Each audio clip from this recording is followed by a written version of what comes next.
అంబేద్కర్ కూడా మాకు ఒక దేవుడిలాగే అని సమానంగా పూజిస్తాం.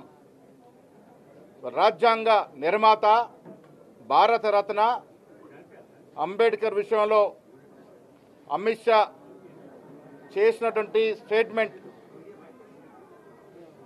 కాంగ్రెస్ పార్టీ యావత్ దేశంలో ఇవాళ నిరసనలు తెలుపుతా ఉంది. ఆయన చేసేటటువంటి నిర్బద్ధంగా ఖండిస్తూ ఉన్నాము. అంబేద్కర్ను కించపరిచే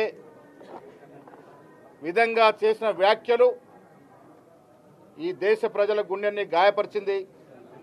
మేము కాంగ్రెస్ పార్టీ తరఫున ఇవాళ శాసనసభ్యులము, శాసన మండలి సభ్యులము, మంత్రులము, కాంగ్రెస్ పార్టీకి చెందిన ప్రతి కార్యకర్త కేంద్ర ప్రభుత్వాన్ని డిమాండ్ చేస్తూ ఉన్నాం.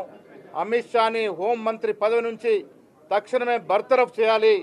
తద్వారా దేశ ప్రజల యొక్క గాయపడిన మనసుని కొంతమేరకు సులభం చేస్తున్న మాట ఇచ్చినట్టుగా మనవి చేస్తూ ఉన్నాం.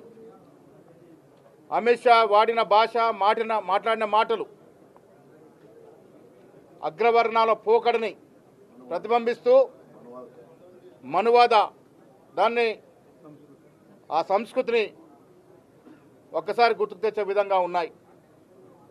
మీ ద్వారా రాష్ట్ర ప్రజలకి, దేశ ప్రజలకి మీ ద్వారా మేము తెలియజేసుకుంది, ఈ సమాజం అందరిది, అన్ని కులాలు, అన్ని మతాలది.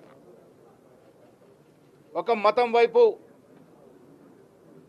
ఉద్రేకపరుస్తూ ఇలాంటి కామెంట్స్ ఏవైతున్నాయో దేశ సమగ్రతని భంగం కలుగజేస్తాయి. కాబట్టి ప్రధానంగా ఉన్నటువంటి మోడీ సమస్య తీవ్రతను అర్థం చేసుకొని అమిత్ షాని వెంటనే మంత్రివర్గం నుంచి బర్తరఫ్ చేయాలని కాంగ్రెస్ పార్టీ ఇవాళ శాసనసభ లెజిస్లేటివ్ పార్టీ డిమాండ్ చేస్తూ ఉంది.